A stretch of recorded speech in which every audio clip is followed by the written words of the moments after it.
Hey guys, hey YouTubers. I uploaded a video yesterday and I forgot that my mic didn't see my mic, that it wasn't working, so I made, like a 30-minute video where there was no sound. So finally, thank you for whoever put on there. It's like, hey, there's no sound, because I won't. A lot of times I'll upload it and I don't, I'll blab away for however long, and then I just don't notice that there's no sound. Sorry. Like, share, and subscribe to my YouTube channel that may or may not have sound, depending on how close I am paying attention to the meter looking at me right in the face. Okay. Anyway, this channel, in case you're new to this channel is all about, understanding ourselves, who we are. And I appreciate recent comments. We are basically a heart that is creating and receiving, and it is doing so in through structure and field. So field would be the emotional side, structure is the masculine side. There's many levels of masculine, feminine as you expand dimensionally. It's called the astral body and the causal body and the spiritual body. There's so many things that you can access the field and structure through. For example, your astral body, as you travel through other, astral realm, you could say that that's a structure that's moving through a field that's called something else. So there's many different labels for things, but I like to focus on what we're seeing in the group collective, how it directly affects you, and making sure that we know who we are before we try and reinvent ourselves. Like, I could say I worked as an electrician for 25 years, but the reality was that's not what I am, right? What you are is something that doesn't change. And the only thing that doesn't change is the center of the heart, because that's where everything comes from and goes back to. You could say that it's an infinite potentiality. So you could become any structure, and your structure changes over time. Like they say that, the cells in your body completely change over 7 years. So it's impossible to say that you are that thing that's constantly changing. You are the thing creating that, right? You are the creator of your thoughts, your emotions. You are not your thoughts and emotions themselves, because your thoughts create the structure that collapse the field, that move the energy, because the energy becomes the prime mover or electromotive force of what you're doing.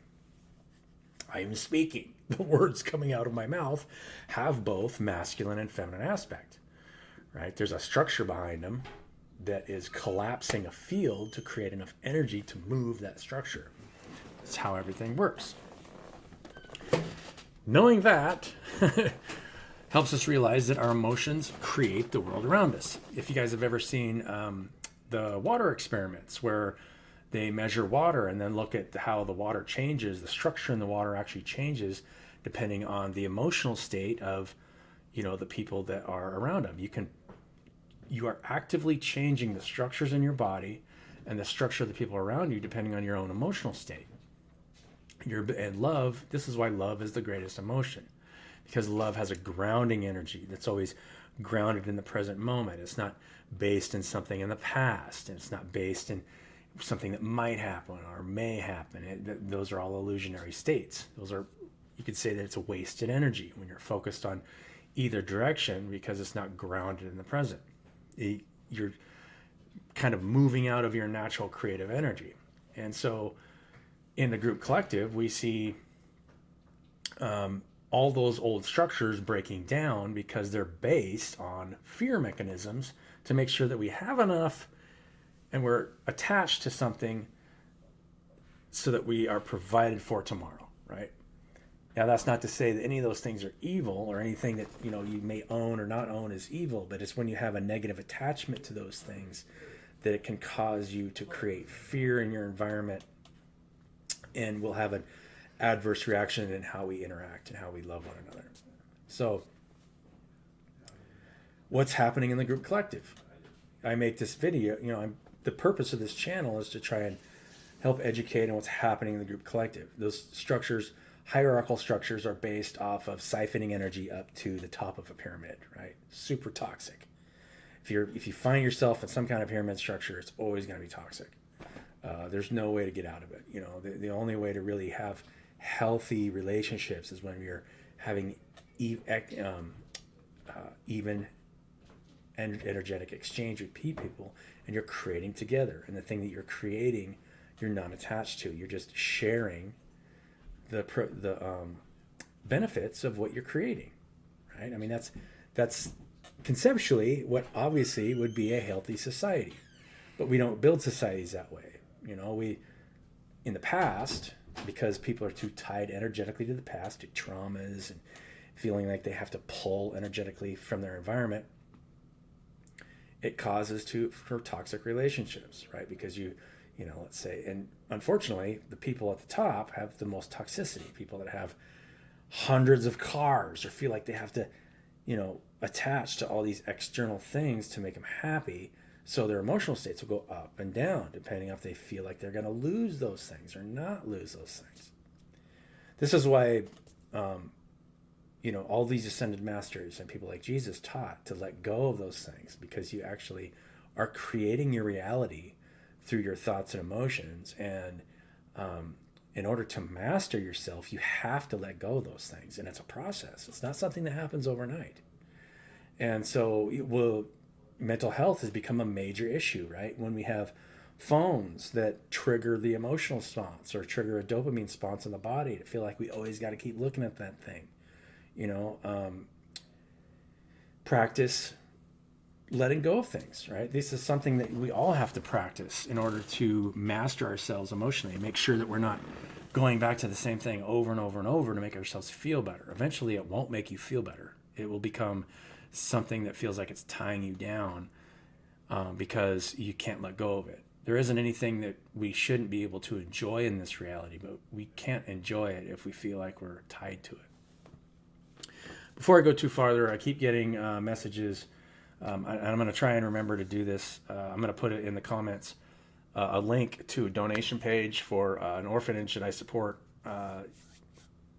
They're going through a lot of tough times right now. They have breakouts where their kids are, breaking out in different boils and diseases, and at the same time, their land that they've been able to use for a long time to help raise these kids, I don't know what the full story is, but it sounds like they're not being taken care of. So if you can find it in your heart just to donate, any small amount will go directly to them. There's a small fee that PayPal, takes that I can't control, but anything that you donate to them will go directly to them. And I'll post a link in the comments below this video. Anyway, so what's happening in the group collective is you're seeing an evolutionary cycle, right? So you'll see a lot of YouTubers talk about this, that our society is going through an evolutionary change. We're changing on a cellular level, and how we change is directly a result of what I just covered. The fact that we create everything from the inside. And anytime you have an attachment to the exterior, that's being taken from you, right? Because more and more people are pulling themselves out of those toxic systems. Those systems are not able to self-sustain or create products that have siphoned energy from the group collective. And if you're at war with the larger organism, then you're unconscious of. Even if you're unconscious of it, it has to flush you out. Same thing that your body does, right? Your body flushes out unconscious dead stuff after you eat it, which is not.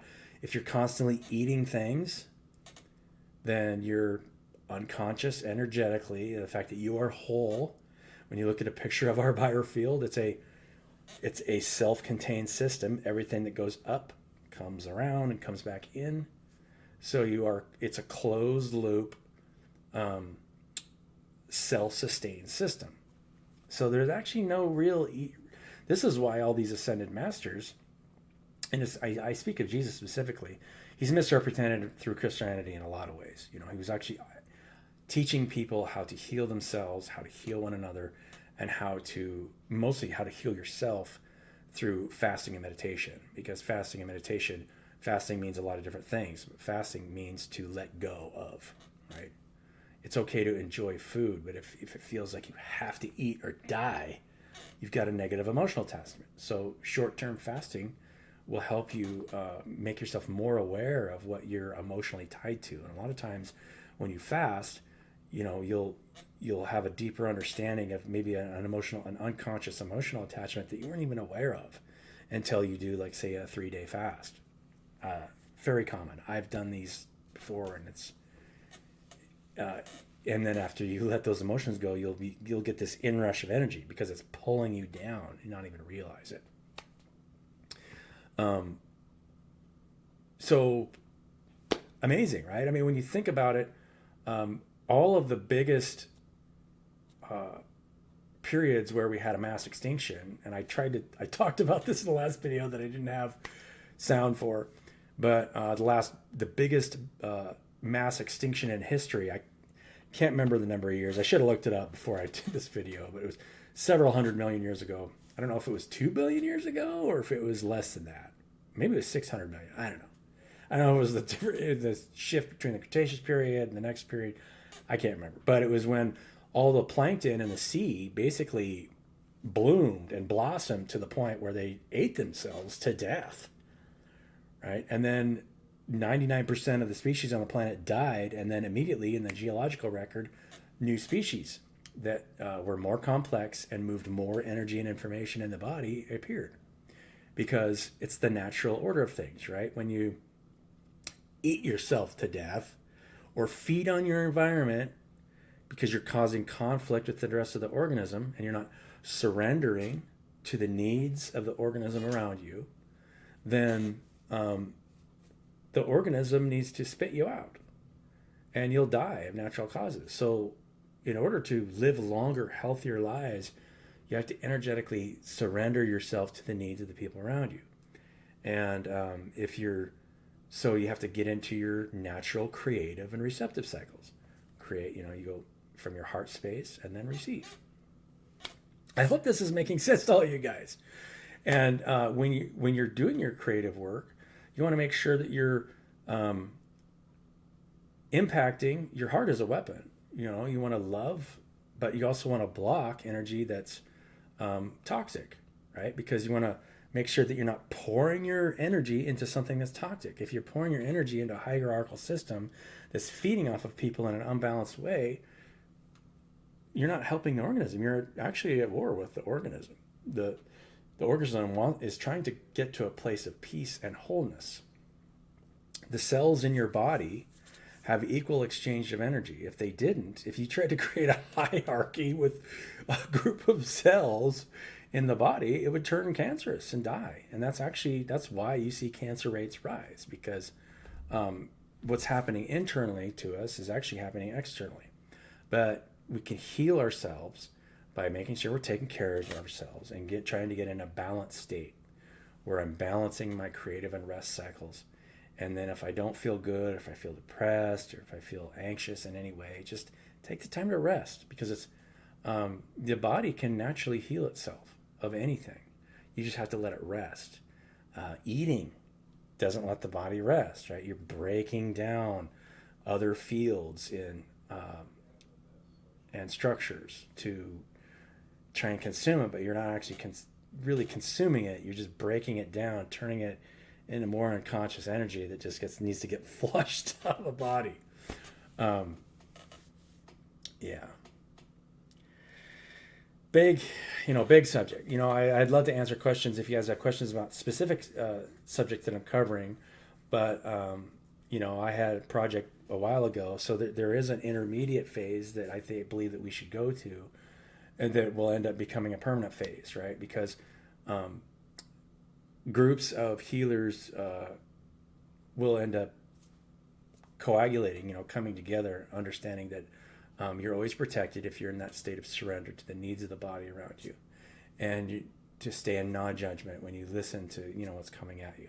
I struggle with that, especially our family is usually our biggest obstacles, and if you're constantly getting the same trauma coming from individuals, a lot of times we will go through the same trauma response when certain things get directed at us. So it's actually doing us a benefit to make sure that we're not getting triggered by traumas around us, and that we're staying grounded, and just don't put any energy into it.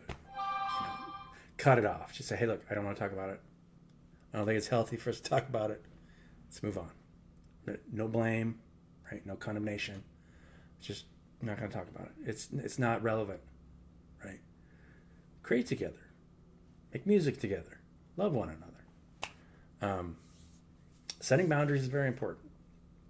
So I'm going to make a habit of doing this on my YouTube channel.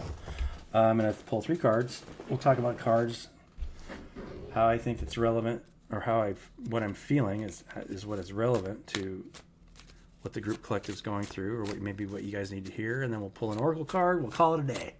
How does that sound? And you can support me in this channel by liking, sharing, subscribing, and even purchasing my book on Amazon. It's called There Is Only One Heart. You can buy it on Amazon. Don't try and get it on my website. My website's screwed up. If you go to my website, thereisonlyoneheart.com, you'll see that you can purchase the book there. But if you buy it, money will go into my PayPal account, and I'm not sure whether or not you'll get the book. So right now, the people that helped me build that website are looking into it. Hopefully, it's fine. But yeah, I don't know. Don't try. Just don't try. If you see it. If you want the book, just get it off Amazon. That's, Temperance. This is basically what I'm talking about. The organism is healing, right? You're balancing. The temperance angel is all about balance and pouring from one hand to the other, balancing the masculine and feminine aspects. Because you can understand something, but you have to marry that with your emotional states to make sure that your emotions are providing support, but also blocking negative emotions that maybe are in your environment. Because we're actually controlling our reality around us, and even our physical makeup of our bodies by how we project. If we project a sense of lack, sales is one of the worst things that you can project, because sales a lot of times will project a sense of lack in your environment. And all we're doing is we should be bringing more awareness to the organism, to say that the way that we need to interact together is create together and share in those things. Because healthy co-creation is that's heaven on earth, right? Every other aspect of what we got going on out there, I don't know how much healthy co-creation do we see in our environments right now. It's all pretty much toxic. You don't see too much healthy co-creation.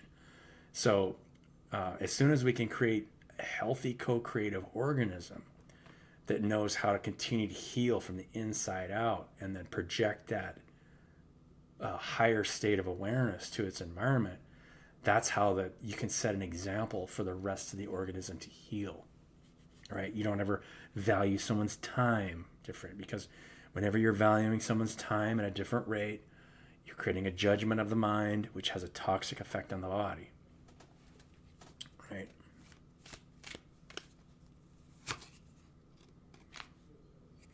Six of Pentacles. It's important to share what you have to offer with those people, and then some people get treated differently, right? There's one beggar that's not getting anything. There's one that's getting something, and then there's one that's giving. And in a part of us, every aspect of this card is actually within us, right? There's the higher self, feeding the parts of yourself that need to be fed, and cutting the parts of ourself that we don't want to continue to carry forward. That is the truth behind this card that leads to the Temperance card. One more card. Let's get one more card. 8 of Swords. A lot of times we are blind to what we're, walking into. And there is a castle right behind us. And a lot of times we don't even know, there's an opportunity to get to. But when I spoke about this on my YouTube channel, I think there's a previous video about the 91st Psalm, and how it talks about, if you're dwelling in the Holy of Holies, in the shadow of the Almighty, and it's describing being in the center of the heart space and creating from a place of darkness, right? You're in the shadow of the Almighty. You don't know what's going to happen tomorrow, but you are surrendering to your environment, so you're protected. The only way to break the veil is to surrender to it and not be in a place of judgment. Very interesting story is the 91st Brigade in World War One. They said the 91st Psalm every day, and they were the only brigade never to lose a soldier in World War One. Amazing story. I didn't even know about this story until later, and I covered it in one of my other videos. But we will always be in some level of blindness, and accepting the blindness of the people around us is what keeps us out of judgment, right? Just because we might be aware of something that somebody else is not aware of, then it's important to not be judgmental, because we are all blind of so many things. And so, yeah. Love is the most powerful healer, just to be present. And if you can be present in the moment, you'll always get what you need, right? And you'll always know what to provide. It's not about what we just need. It's about what we can provide for one another. Unconditional love. The most powerful gift. And if you can maintain that, then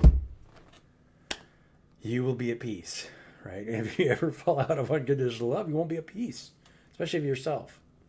Yeah, so always love yourself first and make sure you're doing it right for yourself. And forgive yourself and just let it go. And when you realize it, there's really nothing to forgive because everything's growing. And the only way that it can grow is become more self-aware. And eventually you'll see that the whole organism is just growing. Love you guys. Have a beautiful day. And we're going to, I think the next video I'm going to control healing the body and how to heal each other in a non-toxic way without trying to control one another, right? Because you can only help somebody if they ask for help, and if they ask for help and are open to be for help, then help will always come, because you're always the center of everything around you. And so the best way to be is to surrender to what it needs. And sometimes it needs to be told, no, I don't accept that. And sometimes, because until it asks for help and it understands, then there's nothing you can do, right? Love you guys. Catch you in the next one.